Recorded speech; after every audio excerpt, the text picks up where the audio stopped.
Have you heard? Metro by T-Mobile now includes Amazon Prime.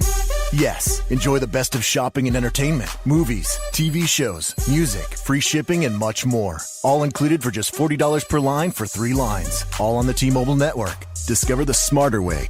Metro by T-Mobile. That's genius. One offer per account. Offer subject to change. $12.99 per month value. Offer valid for new Amazon Prime members. Metro customers may notice reduced speeds versus some T-Mobile customers. Video at 480p. Capable device required. See store for details and terms and conditions.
Hello, welcome to Aquarian Radio, a special edition.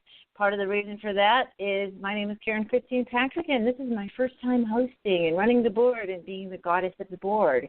So I'm very excited. I have with me my co-host. Usually we have our place of switch chair, Janet Carol Lesson. Could you say hello, Janet?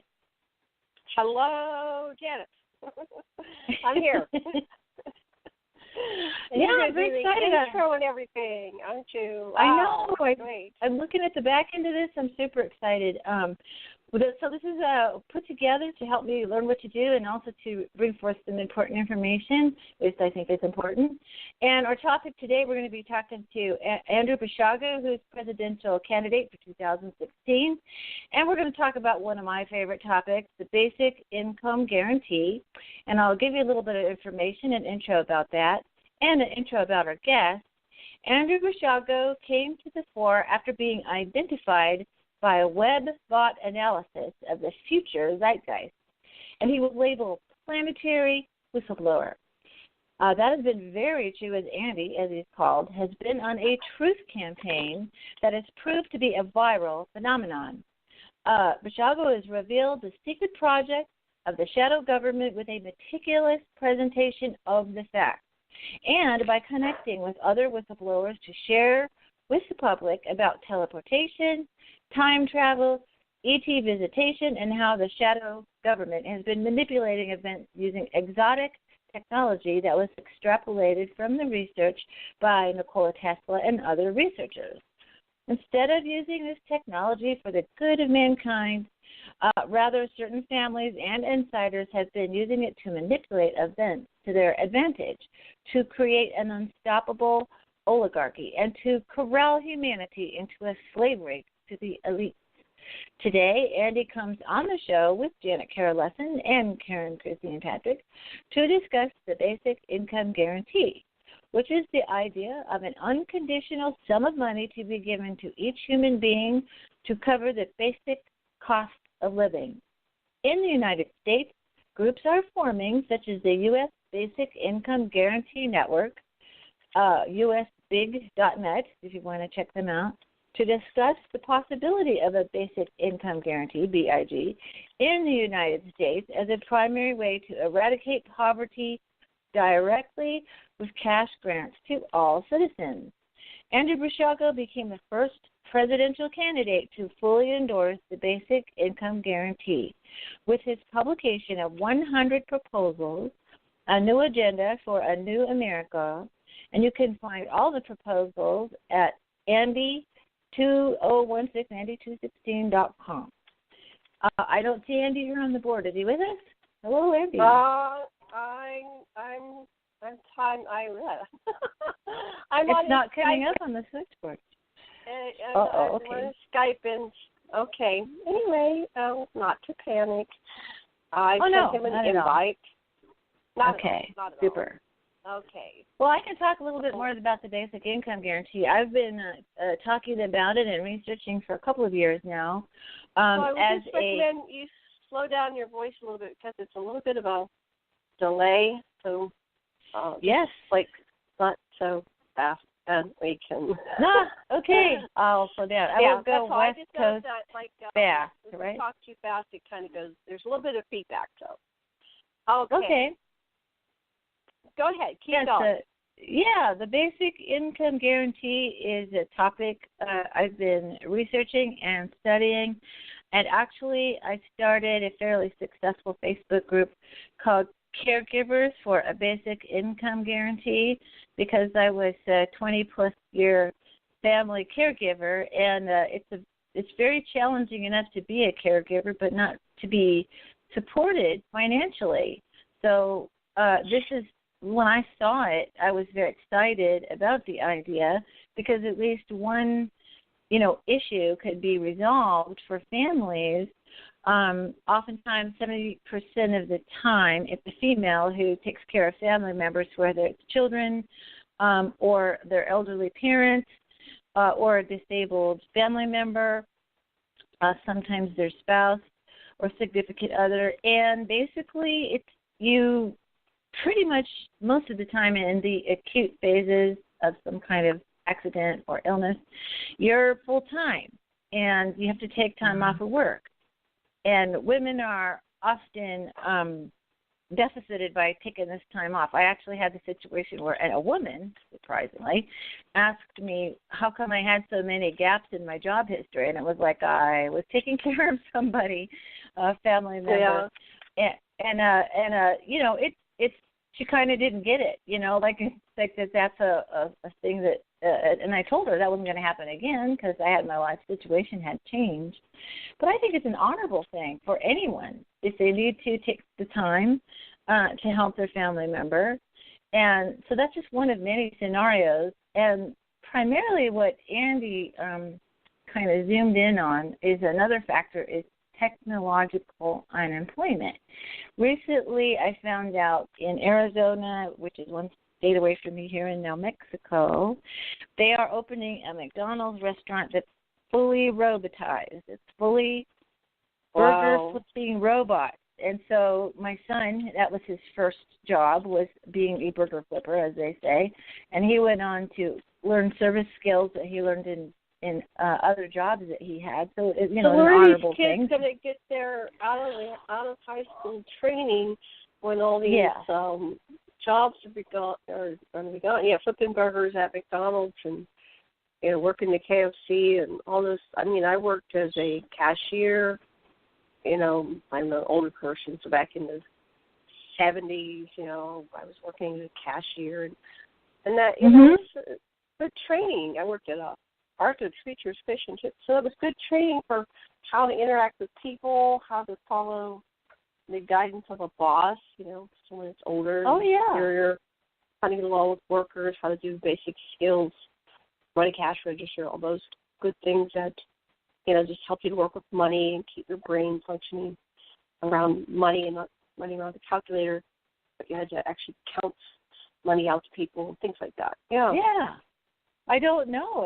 And the thing about this isn't the far-flung Star Trek future we're talking about. This is barreling down on us very quickly. And actually, the global economic turndown actually makes us go faster because companies would rather invest in the technology to robotize work rather than hire an employee, which is, believe it or not, even if you pay someone minimum wage, it's still more expensive to have a human employee than a robot.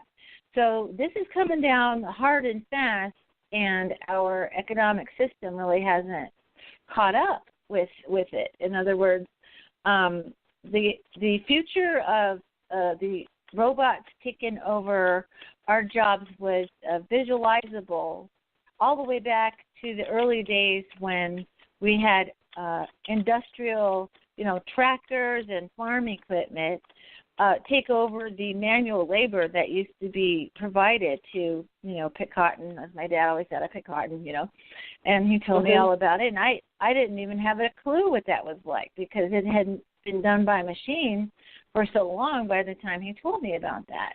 And then just recently in Europe, they took a convoy of trucks with no drivers in them, clear across Europe over those mountain passes in the Alps and everything, to prove that a driverless convoy of trucks would be safe. And one factor that really made people notice is that by law, both in Europe and the United States, a truck driver only can drive, 8 hours a day, has to have breaks, has to take that lunch break and whatnot. These trucks could go 24/7 and didn't require a break. So it didn't take refueled. That's probably the only thing that they've stopped or slowed down for was refueling. But honestly, that didn't take near as much time as if you had a driver that had to take a whole, long rest break.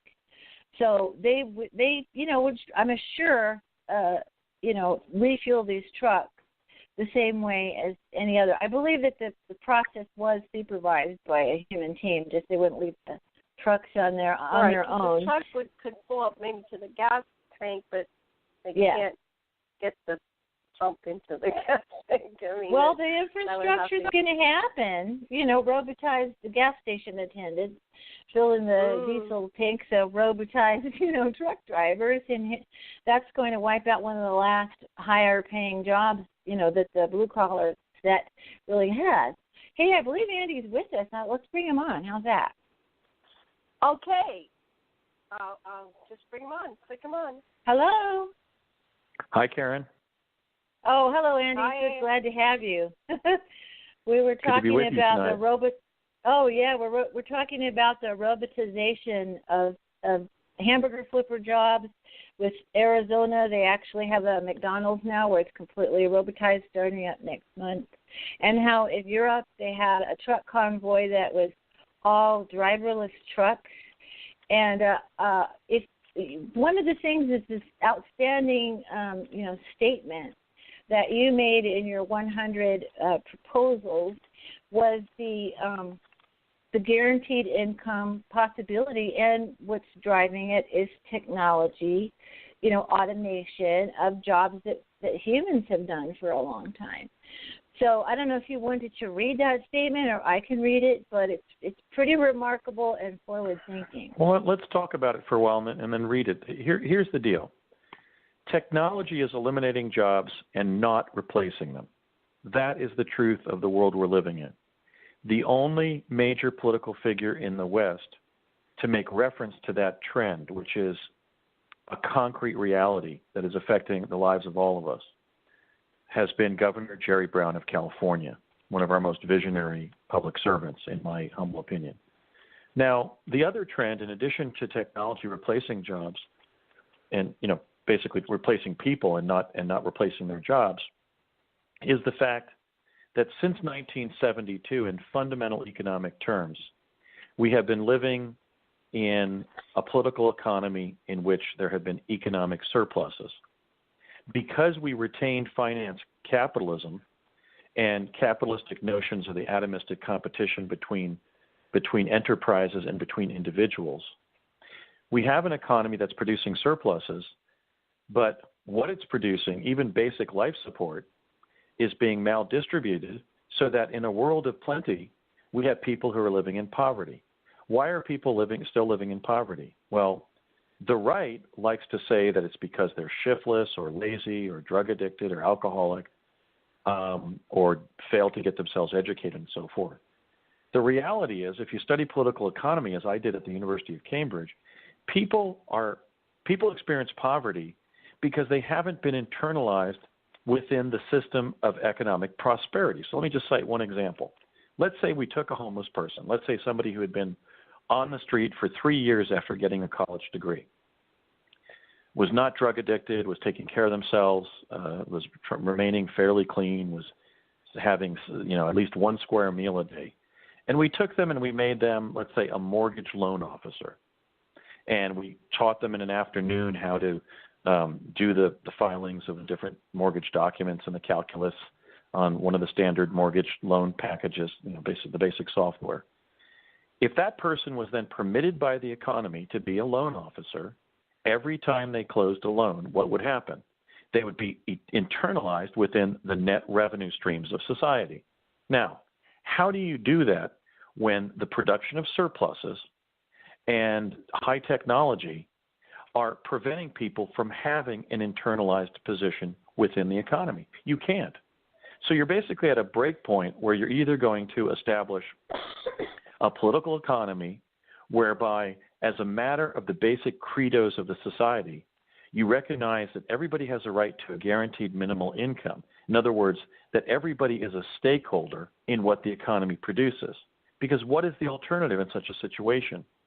The alternative would be what we're seeing emerge, which is a permanent underclass of homeless and hungry people and people who can't find employment even when they've evinced the personal responsibility not just to graduate from high school, but to graduate from college.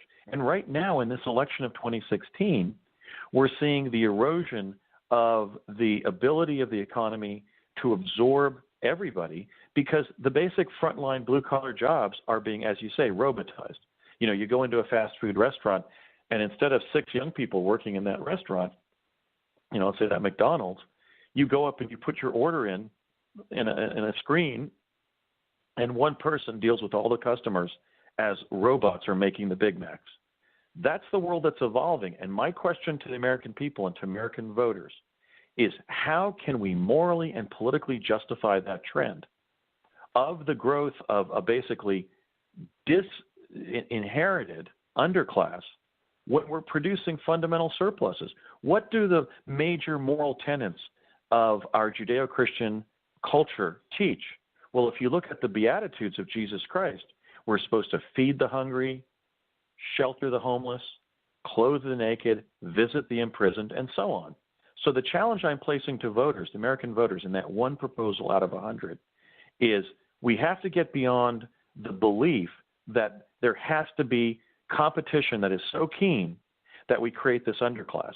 And the last major candidate for president to propose a minimum income, right in fact when it was emerging as an economic possibility. In other words, when we first began to have fundamental economic surpluses was in 1972. And in fact, it was George McGovern, the Democratic nominee, who, as part of his platform in 1972, the very year that the surpluses emerged, stated that he was actually in 1972 dollars, he was calling for a $1,000 a month guaranteed minimal income.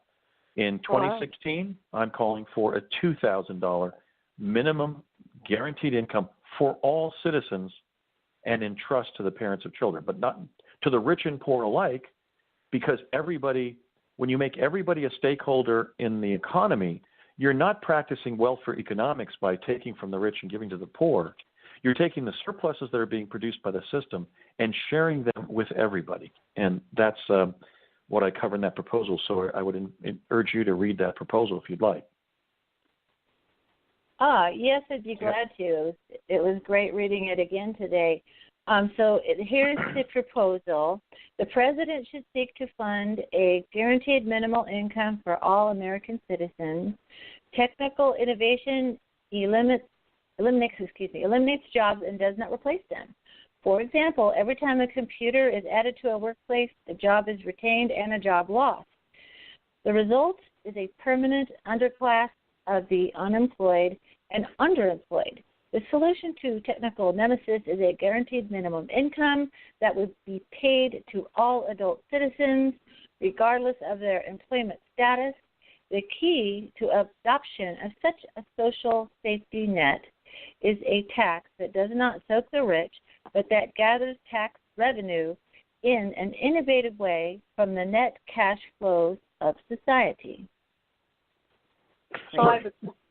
Right. So I link I link my call for a guaranteed minimal income with the creation of a scientific, rational form of taxation.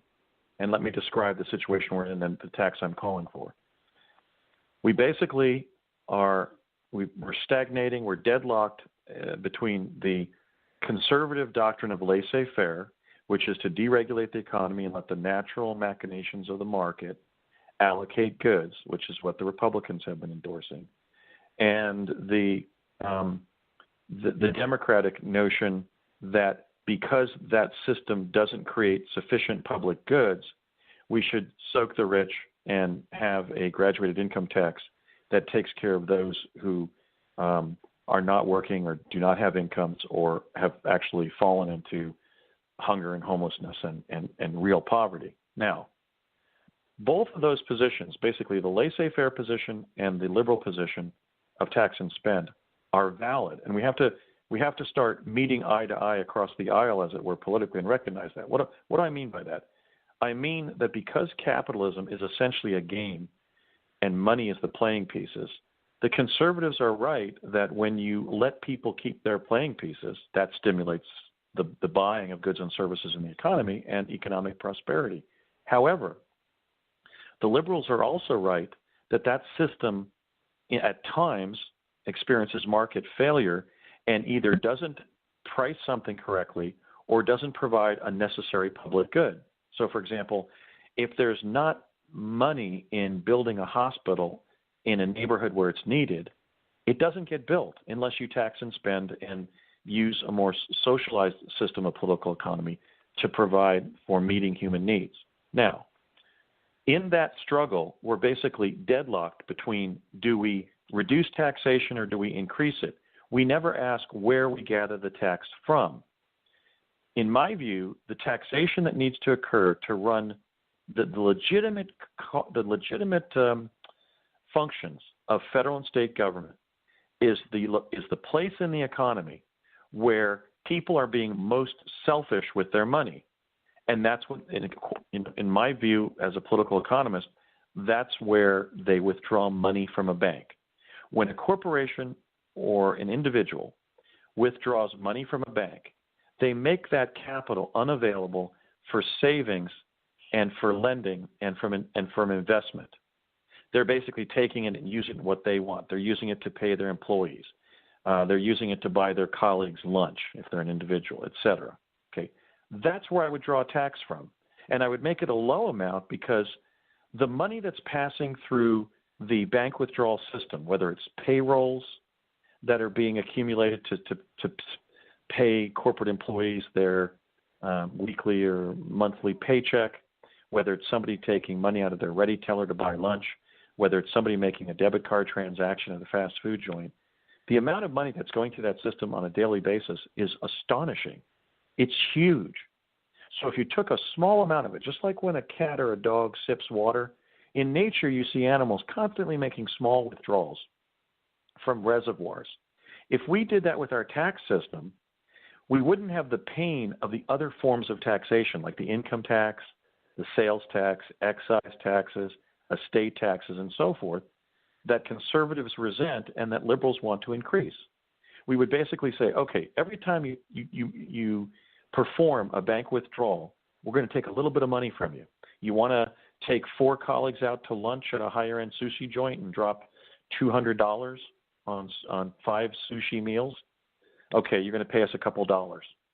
Okay, let's say if it was a 1 or 2%, tax, and we would have to estimate what the tax should be. We'd have to arrive at what the proper percent would be to fund the existing cost of federal and state government. If we do that, we will break the deadlock between liberals and conservatives over how we should tax to fund federal and state government, because nobody argues that we don't need to defend, that we don't need to build schools and hospitals and libraries and so forth. Okay, now, that money is so large that if you imposed a completely sustainable tax, you didn't gouge people in their bank withdrawals, but you kept it, let's say, at 5% of the withdrawal or lower, maybe even much lower. Some of the advocates of the bank withdrawal tax suggest that it could even go as low as 0.5%. and still be sustainable in terms of funding the current cost of federal and state government. I think it'd have to be a little bit higher than that, maybe in the 1% to 2% range. The estimates indicate that the government would begin accumulating money that, for example, would allow us to pay off the national debt. Even if we just dissolved the Federal Reserve and dishonored the debt to the Federal Reserve, or, for example, had an academic debt jubilee, which half the federal debt is academic debt, we could fund individual prosperity accounts where every citizen would basically have a card that the money from that bank withdrawal tax would constantly be putting money in, so that nobody would ever drop into poverty again. And also, instead of being discriminatory, as liberals would want, and just soaking the rich, the middle class, everybody would be in that system. So if a rich person wanted to take it and use it on a vacation, whereas a person who doesn't have any savings would use that money for shelter and for food, so be it. The key thing is that kind of system, a political economy, would completely end poverty in the nation states that adopted that system of finance. And that's the system I'm calling for in running for president in 2016. Janet, any thoughts? Go ahead. Yeah. Well, I got a big download several times over the last few years on how to do this whole system, looking at it from like an extraterrestrial perspective or out of the box. And I call it the basic minimum needs economy. And we really do have a global system. We think of in terms of countries and separation, but right now this is one world and this is a global system. I know this is really outside of the box, but, how does this money translate? Say if you put it on the monetary basis of $1,000 a month, money doesn't mean the same thing all over the world, all over the United States even. And so there would be some kind of leveling of the whole playing field that everybody's basic needs, like for housing, you might, do a percentage based on the regional value of what the housing is, and they would get, let's say Hawaii. One bedroom in Hawaii is $1,000, but a one bedroom in Pittsburgh is $500, right? So you would have that allotted just for your housing, and it's X. And they kind of do that now here with HUD housing. You can get under this HUD housing, and you get an allotment for your living standards. So it's based on your local economy. And food stamps cover food. Here's, we get more in food stamps in Hawaii than perhaps you do in Pennsylvania. And so that's based on your local economy and that value. And so the basic needs might be able to be covered. One of the concerns is that if you give an X amount of dollars, it's going to go buy, alcohol or drugs or something. So there might be some way of, overseeing that process so the people's basic needs get covered. And, some way for them to make, if we're eliminating jobs, people are still going to want to have luxuries. And luxuries are those things beyond basic needs. They're going to want to go to a movie. They may not just be satisfied, driving a car that's like the equivalent of a Volkswagen Bug or something. That might be what everybody gets given the same car for your basic needs, and that's the value. But, somebody might want to work a job or work something to earn luxury, and you might end up, everybody gets a bedroom, but they want to have a bedroom and office and an entertainment room and yada yada. So there's still incentives for working. Now the money going, if everybody got their basic needs met and that was put out in some kind of monetary system like credits or money, then that would have to go back into the economy. So right there you're going to have a huge surge in money just circulating in general. And then if you have like that 0.5% of 1% tax on everything being, basically that's like everything you spend, right? Everything you spend. And then there's more than enough money to go around in the budget. So that's how I see it. Anyway, that's my 2 cents. Thank you. Any response to that, Andrew? Yeah, I support some of what Janet has said, but I want to point out the fact that there's a liberal propensity to. By the way, I'll just declare my allegiances here. I'm a Washington Democrat who tends to trend left. But I'm also a Cambridge-educated economist, and I understand the conservative mindset because during the Depression, I was doing very large venture capital raises, all of which failed because the capitalists refused to take the money I got for them. In fact, in one deal, I got a real estate developer in Portland, Oregon, a $98 million line of credit, and that was on February 20th of 2009, and he declined it because he predicted that real estate was going to continue to decline, and he didn't want to buy money from a private financial concern that he wouldn't have any need to use because he wasn't going to buy properties to then let white hat mortgages. I was helping a white hat real estate tycoon try to get people back into homes and condominiums and townhouses that they would own. So I'm familiar. I've done a lot of lunches with wealthy people and conservatives.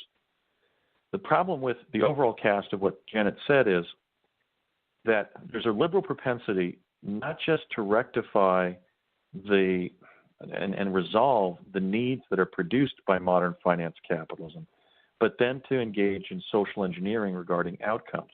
I would completely discourage that. What I would do is I would say, okay, in the same way that everybody has a right to breathe air and drink water as public usufructs, money, or at least the money we need to survive, would be something that everybody would get equally. I, for example, am not Celine Dion. I will never sing like Celine Dion. I will never make $1 from some song I record. She's Celine Dion, and she's a billionaire because she is. She produces her music. Now, if we're going to live in an equitable society, it's going to be one in which there's a disparity of outcome based on things like talent, hard work, thrift, family formation, discipline, education, and so forth. But we're also going to recognize that we're all in it together. We're all ultimately essentially team members in a global team on a spherical spaceship. Even the mendicant, even that individual standing at the freeway off-ramp and begging, holding a sign saying, can you give me $1? That person is valuable to society because let's say there was a forest fire that was raging down and could consume a town or city. That unemployed mendicant can be deputized to become a firefighter and help save the city. Okay, so what I'm endorsing is not a tax or a redistribution system that would select among outcomes. For example, if people want to live on the Big Island of Hawaii rather than in Buffalo, New York, or Cleveland, they can't be given more money to select that better outcome because there you're socially engineering based on outcomes.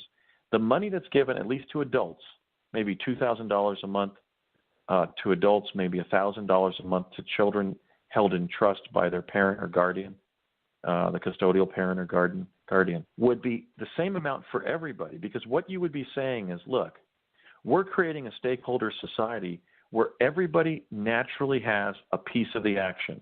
We're going to create a political economy where everybody internalizes the net benefit of prosperity, but we're not going to say, well, okay, your rent is higher in Santa Monica, California than in Redding, California, so we're going to give you more money every month.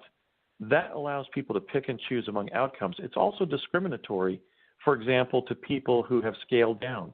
Maybe they've returned to the land and developed a more self-sufficient agrarian lifestyle, and they're living in a very low rent district, for example, and farming or doing other self-sustaining activities. We don't want to begin doing that because it's not our province to start choosing among outcomes based on, let's say, the talent a certain person has or what choices they've made about their housing and so forth. You want to make it, in other words, the same amount for everybody. And if we do that, and if we show the conservatives that we need to do it to literally address the systemic hunger and homelessness and poverty that high technology is going to continue to produce and produce in worse and worse amounts, we have to make it equal for everybody. It has to be a static amount, and then people will be free. If somebody's addicted to alcohol and they want to sit at home and drink themselves to death, I would urge trying to stop them with an alcohol interdiction program. We do that in Washington State when somebody gets a DUI, and rather than just punishing them, we direct them to an alcohol treatment program, an alcohol educational program. So we want to have programs to try to rescue people from forms of behavior and lifestyles that are negative and entropic. But at the same time, we don't want to play social engineer and say, okay, you want to get an education rather than work at Burger King, so we're going to give you $3,000 a month rather than $2,000 a month.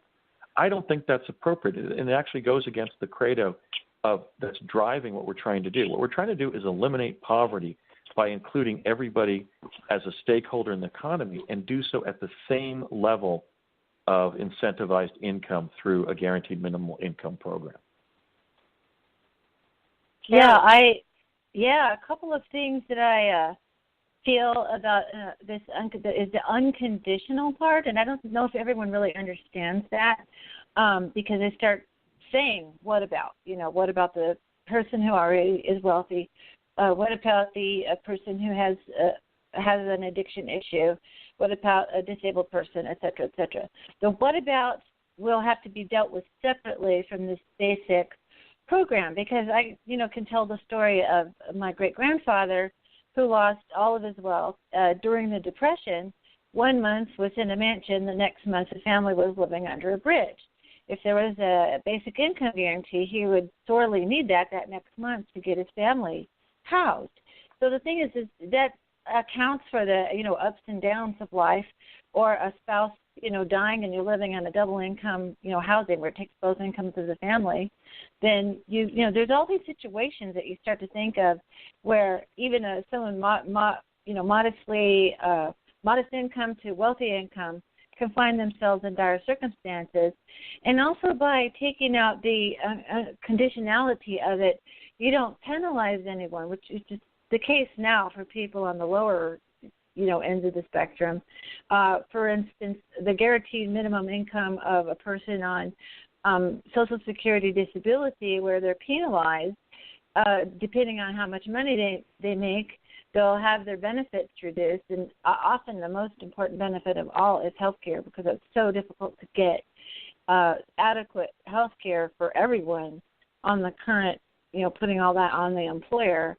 But what happens is that you're penalizing people who might want to dig themselves out of the situations that they're in, or they want their health is improving, and you want them to continue that process and encourage them. And yet we keep the people on Social Security, retirement benefits, and disability down below the poverty line. One of the things that also interested me about a basic income guarantee is that who it was recommended by. And the two leading lights that you should pay attention to is Milton Friedman, who was the Reaganomics guy. He's kind of famous for that. And he believed to achieve this would be a negative income tax. So the more money that you make, of course, it's that same thing. You wouldn't be penalized for it. And the other one, in the very last book that he wrote, was Martin Luther King, who said, let's just abolish poverty. And one thing that he noted, and I'm glad you said the amount that you said, is to make sure that whatever amount you assign be not just an income for basic needs, but a little bit of social cushion in there built in, so you could go out to coffee with your friends. You wouldn't be completely, just pay your bills and stay at home. That's all you could do. And the reason why is when this automation begins to kick in more and more and more people, that is going to be their only income, whether they're disabled or not. It's simply going to be a situation where there's going to be this robotization of jobs, and people will be living on it. And if you put it at the poverty level or lower, what happens is you've locked in poverty, and that's what Martin Luther King was making an argument. So this is not exactly a new idea. It's been tossed around even, I believe, by Thomas Paine at the earliest that I can find. And all over the world, in Europe, there's the bigger groups, and even countries like Finland and Switzerland who are going to give this a try. They have a little bit more, their economies might be more amenable to it. But basically, this idea, to a lot of us who are advocates for it, and I count myself there, is the idea whose time has come, precisely because of this sort of nexus of issues that we have, where we have fiat currency not exactly serving our needs at this point, a globalization issue, where many of us were very shocked by the Panama Papers when it came out, because many people of high levels of wealth just simply take their funds and resources out of the country, and therefore it can't be taxed. So that's a situation where if they're moving their money around to avoid taxation, it leaves the host countries where they're from supposedly, left without that resource. So and I also agree the tax on some kind of purchasing, transaction is a good idea precisely because when we institute the basic income guarantee and everyone begins to spend that money, of course, the revenues will go up because it's based on the flow. And that's really what it's about. We have a frozen tundra of, freezing assets. Everything's kind of becoming cemented instead of flow. And money, in its essence, is about flow and keeping the flow going, the flow of the economy going. So I think that's a really good idea. And that really is the big discussion, not that a basic income guarantee wouldn't be a good idea, but where do you get the fair, income base to support that? So, I guess one question I have too is filth the rich. That kind of jumped out at me in your description because I think the concept of the rich is a little more complex than that because do we say the 10%, the 1%, the 0.10%, who are we talking about exactly? And whatever we do, they're going to have their, pencil pusher bean counter guys, trying to figure out a way to avoid it because they're always the smartest, rat in the rat maze, right? As far as getting around something. And yet some billionaires are beginning to say that this is pitchfork and torch and guillotine insurance, right? In other words, the more the global lack of diversity, where we have the rich getting richer and the poor getting poorer to such an extent that economies are literally freezing up, that we should have something that these richer people get behind because it's not just a good idea for everyone else, but also for them. And I was wondering if you had any thoughts about that. Well, I agree with your point that there is definitely a poor. People who are impoverished when they don't have enough money to provide for their basic needs. But is there the rich when we could take, let's say, the American citizens and place them on tranches of wealth that would increase by $20,000 increments? Is somebody wealthy when they reach $50,000 a year in income, 100, 70,000, 90,000, 110, 130, et cetera?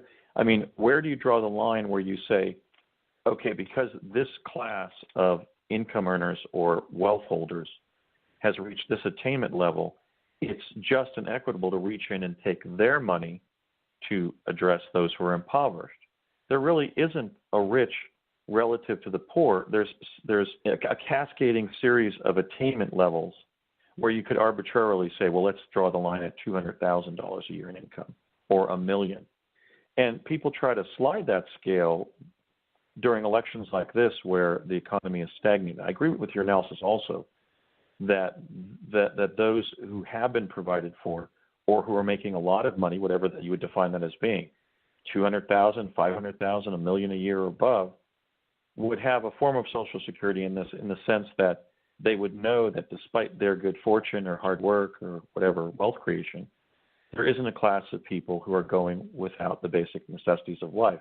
If I could just beg your indulgence, I'd like to tell one story about one of my law clients, just to share with your listeners the fact that it's a myth that there aren't people who fall through the cracks and would absolutely be protected in a humane way by a guaranteed income like this. I'll try to be brief, but basically, I had a law client who was being very productive.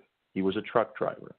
He was driving engines, jet passenger plane engines that were manufactured by Boeing from one manufacturing facility to where the planes were assembled.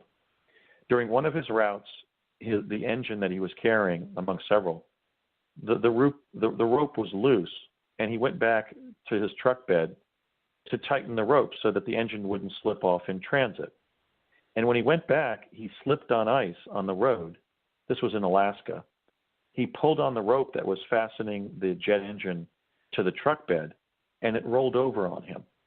Now, when I got this person lifetime disability under our Social Security system, he had been living on the streets of Anchorage for 11 years with an open spine, living under a bridge, and surviving by eating scraps of other people's food at a local VFW cafe or restaurant, tavern. Okay, now, would anybody tolerate that to occur to them, their spouse, their child, their parent, their boyfriend or girlfriend, their best friend in life. No, none of us would tolerate an America in which a truck driver who was injured, literally making the planes fly, had to suffer the starvation and the cold of living on the streets of Anchorage, Alaska, 12 months a year, surviving on half-eaten donuts at a VFW hall. But that's, in fact, what he was enduring for almost 12 years when I got his case and I was able to get him disability. Now, that's because when people are injured and they're cast into these situations, it might be because of addiction. It might be an industrial accident like that. It might be because of PTSD as a result of serving our country in a foreign war. If they don't have a guaranteed minimal income, they can quickly fall into hunger and homelessness because of the situation that they're in. He wasn't in a condition where he could readily get help from anybody. He was falling to the rock bottom. And yet, if he had been able to go to his apartment or house or a P.O. box every month and find $2,000 there, he would have been able to live in a structure rather than live on the street, to eat real food, to get medical care for his open spine. He literally had an opening in his back with a separation of his spinal column. When I met him in Anchorage before our hearing, before the Social Security Administrative Law Judge in Anchorage, there at the Social Security Center in downtown Anchorage, he was 3 years younger than me at that time. I was in my late 40s. I was about 48. He was 45. And I felt like I was meeting somebody who was in his 80s. This individual was a man of sorrows. He looked like a depiction of Jesus Christ as the old man of sorrows. You could see the pain etched in his face. And when I was consulting him about how I was going to handle his case to quickly get him lifetime benefits, he had to walk up and down the lobby of the Social Security hearing chambers there to relieve the intense pain on his spinal column. Okay? So I share that story when people say, well, all these people who want a guaranteed middle income are beggars. They're no better than the people standing at the freeway off-ramp with their sign. Well, did people ever realize that while some of those people may be grifters, some of them are people just like them who have lost their job and not replaced it, who got sick and couldn't work, who have post-traumatic stress from serving our country in combat? Because that's what makes up the people who have fallen through the cracks. Now, why should anybody fall through the cracks when you have surpluses? That is fundamentally immoral. And I completely challenge the Calvinist notions that link financial outcomes to personal morality. If that was the case, then people who take a vow of poverty and serve humanity's needs rather than their own financial needs would lack virtue. And most of us would agree that such people possess high virtue. So we have to de-link some of these Calvinist notions that financial performance is related to personal virtue. It's not. Look at Donald Trump. Donald Trump is now worth $4 billion. Well, guess what? He started with $400 million. Half of wealth is inherited. And in such a system where jobs are being attributed for those people who run the country, those people who work in our restaurants, keep our cars, trucks, and planes running, teach our school children, our doctors and nurses, and so forth, when the bedrock job opportunities in the economy are literally being attributed intentionally by automation, how can we justify creating this suffering underclass of disinherited people? So I believe that the time has come, as you just stated, that we have to truly work on the technical aspects of a stakeholder society so that everybody is provided for out of the net revenues of the society.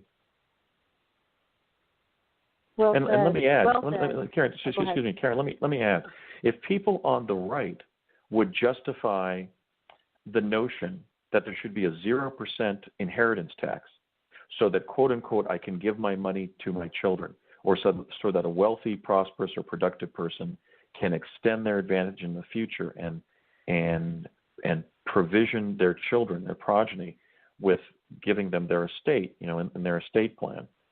Why couldn't we construct a similar argument that would say everybody who's alive is the descendant of people who have both made incredible contributions to society and no net favorable contribution to society? In other words, everybody who's alive has survived the process of being conceived, of ancestors who stayed alive and stayed in the game, and who, in different levels of magnitude, were everything from beggars to the princelings of society and the most productive tycoons of the economy, the most inventors.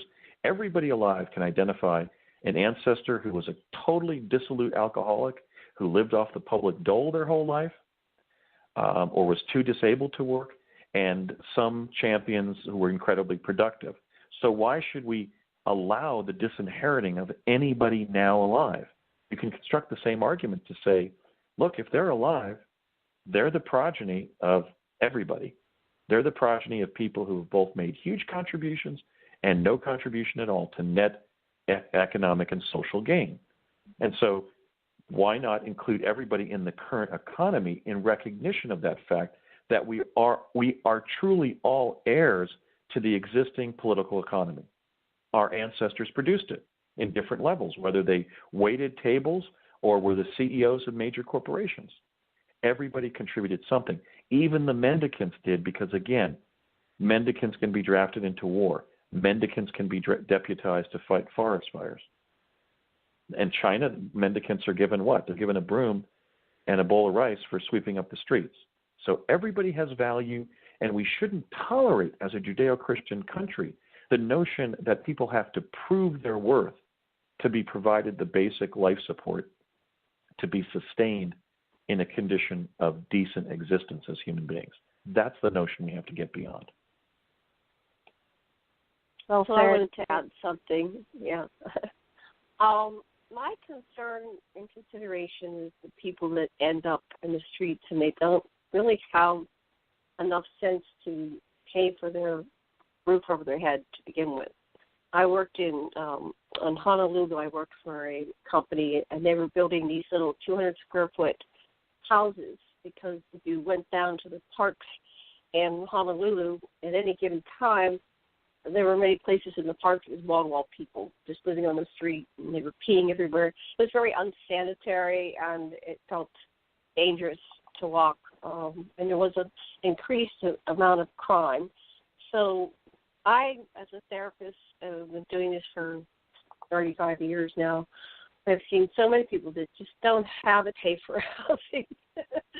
And so I'm concerned about those people. Utah, they just gave the people housing, so nobody was on the street anymore. It's like, here, you don't live there, you live here. So there's some kind of consideration to prevent these people from being on the streets, keep them from being on the streets in the winter. My sister told me that when I was a child, I grew up in a town called Avalon, and we used to go up to Bellevue, which was a great place to walk at night and hang out. And there were all these cute stores. It was just a beautiful little town. And then they closed several of the insane asylums, and all these people now are just living on the street and urinating on the street. They need help. They need help, mental help, support. And so that's what I'm asking is, what do we do about those people that just can't seem to, even pay $100 a month for a place to live, if there's such a thing existed? They just don't seem to be able to do it. It's not within their reality. Back to you guys. I'd like to say that addresses a separate question, but certainly the dissolute and the unfunctional would be more secure and less likely to be socially disruptive or impacting negatively on society if they were discouraged from the behaviors that people who are totally out of money engage in. They engage in addiction to take care of their anxiety, and alcohol addiction, for example, to deal with their anxiety. They take drugs that are stimulants to deal with their depression. They engage in prostitution, in forms of public uncleanliness. All of these things would be diminished by a guaranteed minimal income because, for example, they could rent an apartment rather than live on the street. But you're addressing another question, which is there a small class of adults in society who need a welfare system to sustain themselves because they're incompetent in adulthood? And the question, as a result of mental illness, mental traumatization, and addiction issues and so forth, and mental disability issues, the answer is undoubtedly yes. But the question is, which will aid them more so that the negative social impacts can be limited and so that they can be helped. And obviously, a stakeholder society would work more in their benefit because people wouldn't be relegated outside of the class of those who are taken care of financially, who are provided life support, who earn it just based on employment. So in other words, that's one of the negative implications of this Calvinist notion that there should be a linkage between income, or there is a linkage between income and virtue. If we delink that and say, no, we're going to make everybody a stakeholder, then the problems of the disabled and the incompetent would be more readily addressed for what they are without a linkage of those disqualifications to disqualifying them from the life support that people fight for in the economy. Again, if capitalism is a game, why not invite everybody to it by providing everybody the same number of basic playing pieces on a regular basis, a weekly, a biweekly, a monthly basis? That's probably why Milton Friedman supported the guaranteed minimum income, because if you move everybody lockstep towards spotting them, let's say $2,000 every month, everybody's participating in the economy. So even somebody, let's say, who's completely dissolute and in organic brain disease from alcoholism is still going to have the money to buy other things in the economy, not just liquor, but food, shelter, and so forth. So if we delink the connection between virtue and life support through monetary gain, we will be better off because we will not be stigmatizing that small minority of adults who are either disabled or incompetent and need a social intervention to cope. That would be my argument. I'd like to speak to that from the point of view of working in the disability community as a caregiver, and also as a clinician, and also now I myself am disabled. A lot of disability issues. I'll set aside the addiction issues for this point I want to make. Disability issues happen kind of on the sudden. It's not somebody. It's usually somebody who suddenly finds themselves unable to work. And the problem that we have now is the means testing process, and what that means is a micro-analyzing of what income do you have, what means do you have to take care of yourself. We have so many different departments, and most of the social services are very stressed to the max because of people who can't get work just because there isn't work sometimes in their area. In my county, in Valencia County, New Mexico, it's 10% unemployment. They don't even make people try to find a job. It just simply isn't. But it's a very sudden situation, and yet the response, like supposing you broke your back or hurt your back and you go to the hospital and then you get turned out, hopefully to have a place to stay. It happens quickly, but the process for remediating that, in other words, getting disability to help you with your expenses every month, is a year, year and a half, 2 years, 3, 4. I mean, people sit on in the process that we have under what I call the decider class. These are the ones deciding whether you're worthy or not for quite some time. So during that period of time from the initial injury or whatever, depending, of course, on your family structure or whatever you've got supporting you, your family and whatnot might be able to, the church, that and this and the other might support you for a short period of time. But basically it's expected that you go on public services, and yet the public service side of the response is quite slow. So you have a gap in there where you're not going to maybe get the right health care. There's going to be a lot of things bringing you further and further down to where by the time the disability process, happens to such an extent that you finally are approved for your payments, you might not even be alive. I've heard of that too, people dying on the road. Well, that's why I brought up the example of the trucker.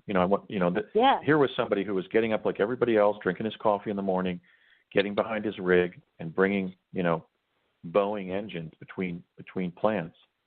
And he had one of the engines roll over on him, and his whole life changed. Mm-hmm. And he fell through that lack of a safety net that you just identified for 11 years. Yeah. It's just wrong. It's wrong. It's wrong not to include everybody as a stakeholder. I wish I hadn't heard that story so many times, and the ones I hear the most is the disabled vet. I mean, the homeless vet is like this ubiquitous term, like homeless and vet go together. They're not supposed to go together. You're supposed to have some kind of transition program when people come back from the front to help them. All of those programs are just, taxed to the max, trying to take care of the caseload that they've got. And so I've heard of quite a few homeless vets going 5 to 10 years before they get help from the Veterans Administration, let alone the corporate, the disability and whatnot. Well, there was also part of that's related to our. Sorry. No, go ahead. No, I was going to say part of that is related to what happened after World War II. The average age of the infantrymen in combat during World War II was 26 years of age. During the Vietnam conflict, it was 19. Now going directly from high school into the military without any employment in between, so that the serviceman or woman is 18, 19, 20, when if they do see combat and they're traumatized, they're coping with post-traumatic stress disorder from a younger age is now the norm. So when you do see that 30, 35-year-old veteran on the street begging or showing some signs of post-traumatic stress, that may be from combat that occurred 15 years ago, but that they endured at a time when they were substantially younger and less mature than the World War II generation when it went to war. And yet we saw that World War II generation go Republican. You had the Reagan Democrats, and you had pretty much a generational shift towards the conservative view that society should not be taking care of its most needy. And I would argue, in the case of veterans, most worthy of help. So, for example, when Ronald Reagan was elected, 1 out of every $7 went to somebody over age 65. When he left office in 1989, it was 6 out of every $7. And that's when the homeless population boomed, the population of homeless vets. So we have to recognize in the case of that 1/3 or so of the homeless population in the U.S. who are veterans of our wars, that they were traumatized at a younger age. And we're really talking about people that we sent into combat right after high school graduation, not after they had gone to college, maybe gotten married, had worked in the civilian economy, and had a more capacious view of reality. So that the net result of this is that the people that we are sending into combat are less capacious in terms of their ability to cope with the trauma that they do endure. And we have to ask ourselves, is that ethical? Is that ethical to wage wars of foreign adventurism with younger combatants and then relegate them to poverty and homelessness when they come back? And again, it goes to the notion of that resentment of a stakeholder society. Well, they weren't resented when they went to go fight foreign wars. Why are they resented when they've developed PTSD after the war? Okay, so this is really a critical issue, and like police violence and other, the other third rails of American politics, these issues are not being discussed by the establishment candidates, but you can find my position on these kinds of issues in my 100 proposals at andy2016.com/proposals. I have another question as to how come it is, Andy, you're the only candidate that I know of supporting a basic income guarantee. Some of my advocate friends are pushing the Bernie campaign to tackle it, and he has talked about the $15 an hour minimum wage. Yeah, we agree on that. He won't touch this one. Of course, we wouldn't expect anything but the normal rhetoric from the left and the right, which is not even on the same page as the basic income guarantee, just kind of using the same party lines as normal, which, of course, keeps us, in the same, if you do the same things, don't expect different results, for sure. And I also know of at least one socialist candidate who also won't be on the record to say that as well. I was very surprised as someone I know who knows about the basic income guarantee, plus a few others. So absolutely no, but, I championed you in my circles to saying, hey, here's the guy, as a presidential candidate who's actually, on the record saying that. And I'm getting questions from them, and I've continued to talk about it. We'll have this radio show out for them to, be excited that it is somebody somewhere is talking about it. And since you've always been the man of the future from the past, right? You'd be the guy, right? Yeah, well, I think that, Bernie Sanders really began to develop as a human being after age 40. And he's just one of those persons who was a late bloomer and was searching a long time to find his identity, or longer than most. And you have to credit him that for most of his career, he was a self-identified socialist, and in fact, at one point was the only socialist in the United States Senate. If I could talk for him, if I could speak for him, he probably hasn't embraced the guaranteed minimal income, not because he doesn't believe that it would be a way of improving society greatly, but because the McGovern campaign in 1972 failed. And that was the last Democratic nominee who called for a guaranteed minimal income, which comes right out of the agrarian populist tradition of the party, represented in people like Henry Wallace, and the progressive party ticket and ideology of 1948. They weren't just singing "Roll Columbia Roll" in that convention in Portland. They were also talking about things like the guaranteed minimal income. So McGovern tried it in 1972. He lost greatly, and Richard Nixon was reelected by a landslide. I think McGovern only got Washington, D.C. and Massachusetts or something. And so I think that as a matter of political calculation, Bernie hasn't talked about it. But, I don't want to run for president based on calculation. I want to stick up for what the country needs and that would improve society, and that should be called for, even if it costs me I think he dropped. I think so. I didn't bump anything here. Wasn't on my end. Okay. I still see him there, but he dropped off. He dropped. Okay. Andy, I hope you call back in. What's your thoughts on what we said so far, Janet?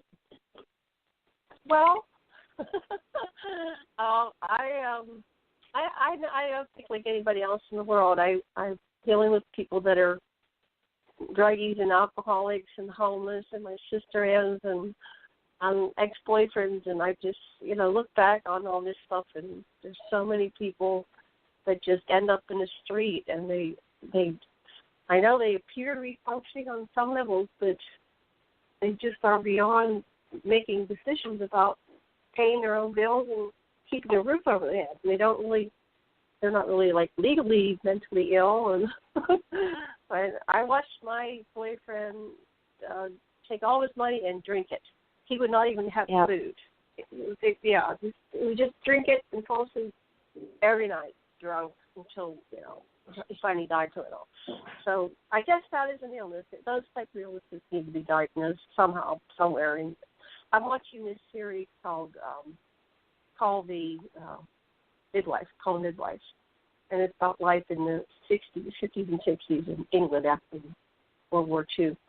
They had home-based visits with nurses, and if you're Catholic, get them nuns. If you weren't Catholic, get them nuns. People went into the homes and saw what was going on, and if somebody was falling through the cracks, they got them into a social program, or they got them a place to live. It was just a much different world. I don't know if it's real or not, but it's kind of ideal. I'd like some way I'd like to see us go back to those times where we cared about our neighbors and made sure that they weren't, starving or living in the streets. Yeah. Okay. Andy's back. We got Andy back. Yeah, go ahead. Yes, he is. See how readily you get disconnected by the NSA when you mention the Progressive Party ticket of 1948? Yes, there you go. Yeah. There's a lot of code words. Yeah. That must have been found by, their sniffer, and then those were improper words to use. But yeah, they got those keyword searches, and you said it, so there you go. Yes. All right, so where were we? We got how much time we have, Karen? You're doing the clock there. We have 21 minutes. What do you want to cover? Oh yeah, Karen, you had some things that you wanted to cover. Yeah. No, I'm going to take a quick break. I'll be right back. Okay. I'll be right back. Yeah, no, go ahead, because this political side of it's very interesting, because I think it's very important that you've made your 100 proposals, because there is absolutely nobody who's officially, personally said this is what I believe as a candidate versus just using the platform that they're given by the party. You kind of have 100 planks in your platform that is you, because you're not party affiliated per se. So I guess I want to know kind of why you went this route, because it's unusual. My parents were political, so I was actually aware of politics about McGovern-Nixon race.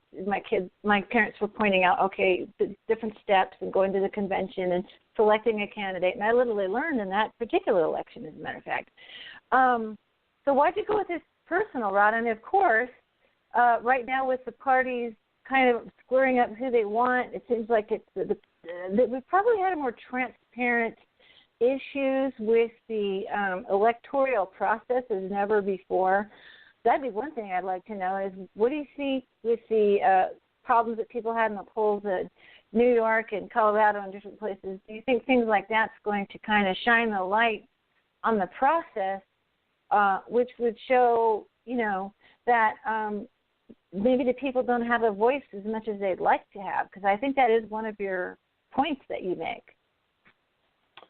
Well, to answer your first question, I drafted my 100 proposals and presented them in the distilled way that I do because I felt it was my duty as a candidate to do so. I think it's absolutely astonishing that even career politicians like Ted Cruz and Hillary Clinton and Bernie Sanders would run for the office of President of the United States without publishing their platform or really adequately distinguishing what in the party platform they agree to or agree with and what they don't.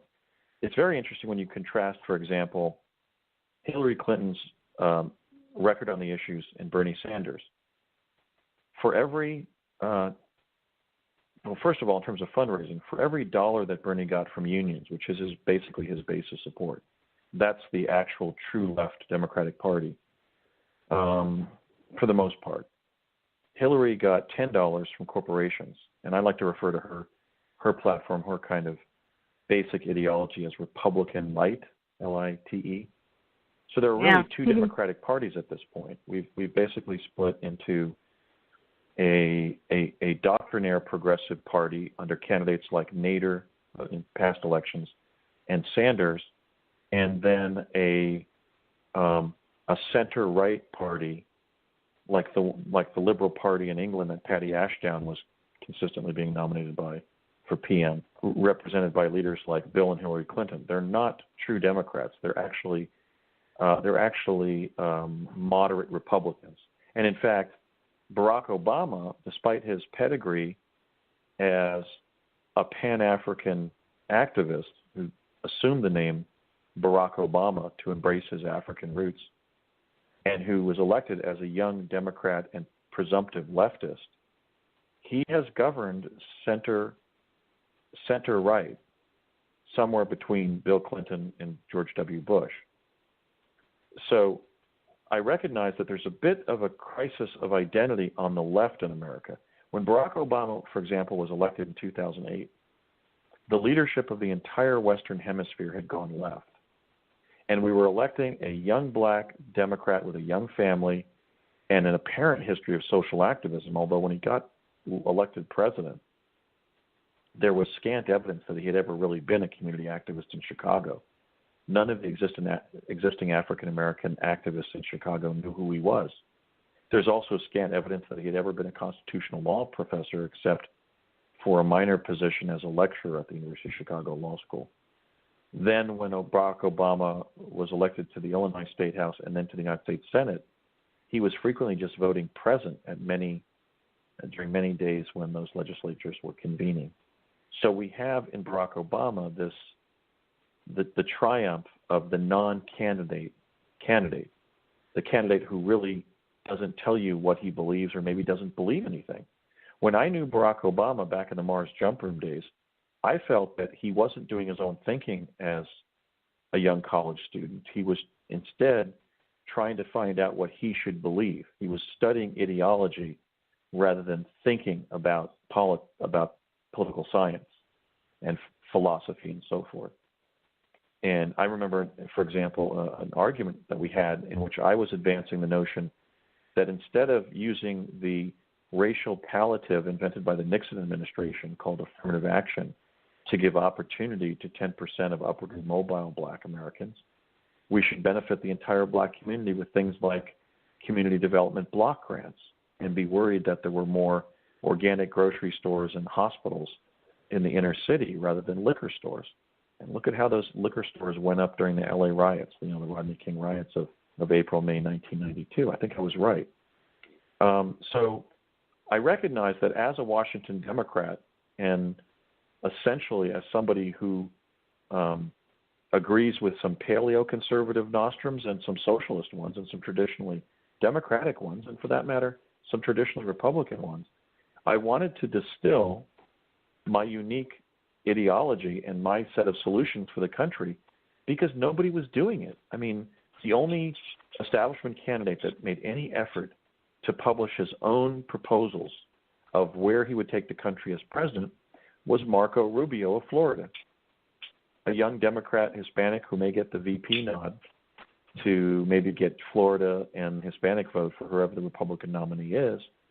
And I admired that. I thought, that's what every presidential candidate should view as their duty. So I really wrote it, it occurred in a kind of a complex way. I wrote it because nobody else was, except a little bit of policy formation by Rubio. I wanted to identify who I was. I wanted to identify what I think the country should be addressing. Obviously, there are some marginal issues. I mean, I included the one about putting Sasquatch on the endangered species list just to show that, look, I have the courage to tell the truth because, in fact, I'm the first presidential candidate since Theodore Roosevelt to have publicly acknowledged not only that I believe Sasquatch exists, but that I've encountered Sasquatch. So some of the proposals are personal like that, but many go to some of these inexorable patterns of change in our society that we need to address. We can't, in the area of employment, for example, we can't expect that the next generation of college students will get their jobs in Starbucks and bookstores and pumping gas because those jobs are being automated as we speak. So we really have some social emergencies here that need to be addressed. Certainly another Judeo-Christian country with maybe even a stronger argument for having a Calvinist worldview, namely Australia, as basically, at least previously, if not still a part of the British Commonwealth and under the British monarchy, had no problem in the 1970s giving young people money to survive and surf rather than expect to find any decent job. And you can't say that Australia is... Oh, my goodness. Where is he going? I know. I think it went surfing. He dropped off the board again. Yeah, no. Australia. Yeah, I know. I got. Oh, here he's at. He's back. Let's clear him out. Okay, there you go. I don't know. The call dropped again, but I was just saying that there were complex reasons, but primarily I felt it was my duty to inform voters and the American people where I would try to take the country as president, what I think the major issues are, what my proposals would be, and why. And I was just saying, in this area, we have to look to other countries to see what they've been doing. We have to lose this sort of American arrogance of power. So, for example, I borrowed the Portuguese model of fighting addiction rather than narcotics. We shouldn't be fighting a war on drugs. We should be fighting a legal war on drugs. We should be fighting a medical war on addiction. So I borrowed that from Portugal. The notion of not wasting your surplus food that is mandatorily discarded before it's spoiled by restaurants and grocery stores is a French proposal. Before the call was dropped, I was talking about the fact that it certainly didn't hurt Australia in the 1970s to begin giving young people who were unemployable enough money to rent an apartment, have a couple meals a day, and surf all day and drink as much beer as they wanted, rather than be a permanent underclass of young, disgruntled people. Okay, so, if we look at other countries, we can find solutions to some of these problems and greatly advance our nation. Just in the area of fighting a medical war on addiction, rather, and legalizing narcotics and ending the war on drugs would save billions of dollars a year. So we really have to take stock at where we are. We're losing our potential to be a worthwhile society to live in by this really profound incompetence that we're seeing from the political class. That's a basic understanding that I'm bringing into the election. We do remarkable things as a society, from our development of digital devices, our invention of the internet, our medical advances. The problem is we do not have a political class that is rising to the greatness that our country is already at. It has basically deteriorated, and it's rife with pathological lying and the desire to be elected, but not the desire to foment positive social change and provide adequate leadership for the society. And so, to some extent, I entered the race and then drafted my 100 proposals because I feel there's this profound lack of leadership in the system at this point. And so I felt compelled to step forward and run for president myself. Great. And that's really a good talking point. It's very clear. Things are well thought out. Personally, I'm for the Sasquatch amendment that you had there because I'm from the Great Northwest, and I happen to believe they exist, and I think they're an endangered species, shouldn't be shot at without, finding out who they are first. That's only fair. Well, I had my encounter I was almost 5 when I had my encounter, and when I still interested in the Sasquatch species and reading stuff and following it on YouTube and stuff, I was just horrified that, they have, according to Dr. Melba Ketchum in 3 labs that defended her findings, the Sasquatch have matrilineal DNA, or so-called mitochondrial DNA, that is identical to that of us, modern human beings, modern Homo sapiens sapiens, but they have the patrilineal DNA of an unknown primate. And you listen to these stories of people shooting baby Sasquatches and adult Sasquatches, and I'm thinking, they're basically killing a subspecies of the human race. Is that morally defensible? So that's why we kept that proposal in, even though it would be subject to ridicule or make me seem quirky or loony, because it's actually a pressing issue. I mean, Theodore Roosevelt had his Sasquatch encounter over 100 years ago. TR died in 1919 after being born in 1858. So here we have one of the great presidents, maybe the first great president of the 20th century, writing about his Sasquatch encounter, and 100 years later, more than 100 years after his encounter and over 100 years after his presidency, we're still debating whether or not Sasquatch exists, and every once in a while one of them is getting shot to death in the woods. Not good. That doesn't show that we're a society that's evolving in our understanding of nature and the cosmos and doing the right thing. And so I included some of those more offbeat proposals for that reason, that they're valid, but they address real needs of the society. I think all of them are very interesting. Go ahead, Janet. Excuse me. Can you tell me a little bit more about your legalization of marijuana, and what else would you legalize, and how would that affect our prison system? I would legalize narcotics, including marijuana. I split them up because there's a much larger class of people than I realized who are for the legalization of cannabis as a medication, and hemp, of course, which is the fiber that comes from marijuana plants, for its industrial purposes. There's been a war on both from about 1938 forward. There's been a war on utilizing cannabis for medication and for industrial fiber because it challenges big pharma and big oil, respectively. So I'm for the legalization of narcotics because, as was shown by the success of the Portuguese program, waging a medical war on addiction is really where the action is. And when you wage a legal war on drugs, you create a class of people who are serving drug offenses, either taking drugs or selling them or trafficking in them in a larger sense. All of those transactions would be taxable if you legalize narcotics. And when you put your emphasis on medical treatment of addiction, you begin eliminating the demand of narcotics. So our emphasis is in the wrong place. And we need to acknowledge that as a society, that the war on drugs has failed because drugs don't cause addiction. Addiction does. I beg your pardon? Would that include entheogens? You mean the drugs that create altered states of consciousness? Yeah. Like LSD and ayahuasca? Yes. Yes.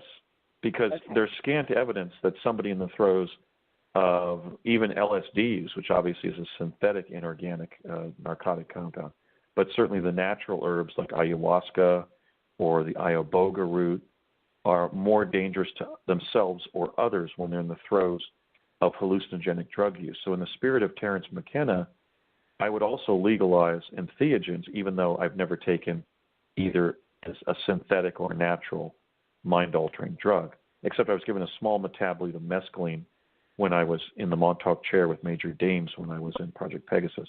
But I'm not an advocate or a devotee of the taking of entheogens, but I would legalize all narcotics because I don't believe the state. This is where I borrow, even though I tend to trend left, this is where I borrow view from paleoconservatives.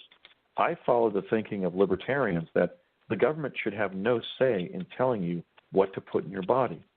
If you do something negligent or stupid or violent when you're either on drugs or not, that's what you should be held accountable for, and that's what should be legally constrained, not the right to let's say, smoke marijuana and alleviate your pain or enhance your peripheral blood circulation or relax.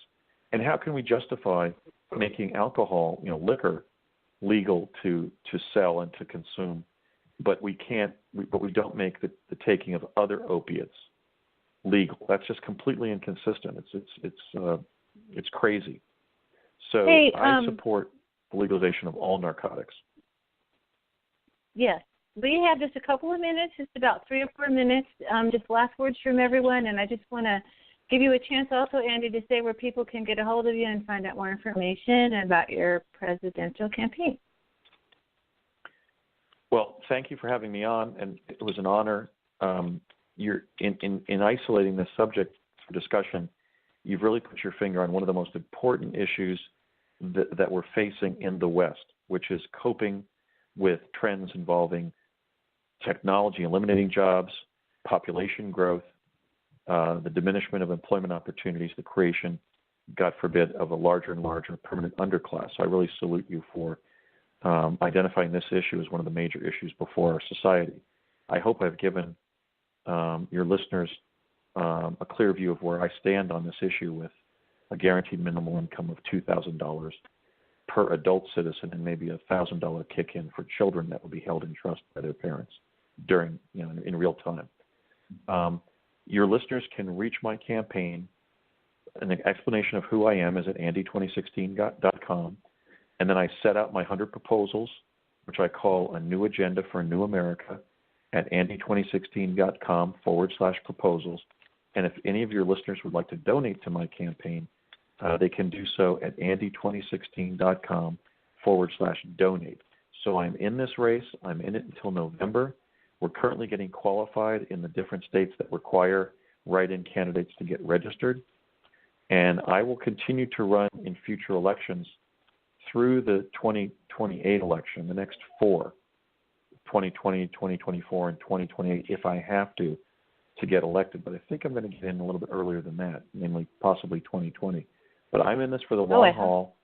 I think that we need what my 100 proposals talk about. We need truth, reform, and innovation in this country, and that's what we deserve, and that's what we should expect of our next president. Janet, I got about a minute or so. Go ahead. Oh, well, your last words. Andy. Thank you, Andy. I agree. I support Andy for president, and I know be prepared. You never know. There could be something that happens for 2016, because this campaign thus far with all the existing people really sucks. So that's my last word. Thanks. Well, thanks, everybody. Hello, everybody. Goodbye. Yeah, hello, everybody, and have a great rest of your day. And thanks, Andy, so much. Thank you so much. Bye. Bye-bye. Have a great evening. We will. Thanks.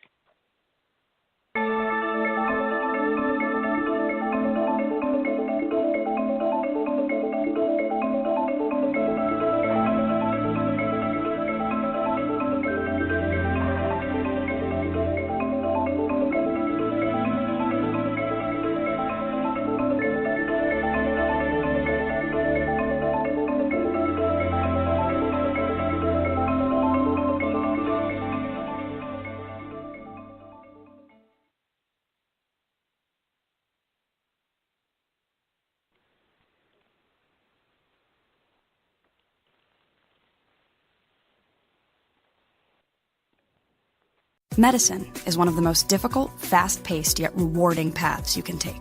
You can set out on your own and navigate the student loans, the bureaucracies, and systems that define a typical medical career. Or you can apply for the U.S. Army's Health Professions Scholarship Program and launch yourself into a medical career like no other. Your tuition will be completely covered, and when you graduate med school, you'll learn from and work with some of the most elite minds in medicine. That's the Army difference. Learn more and apply today at goarmy.com/HPSP.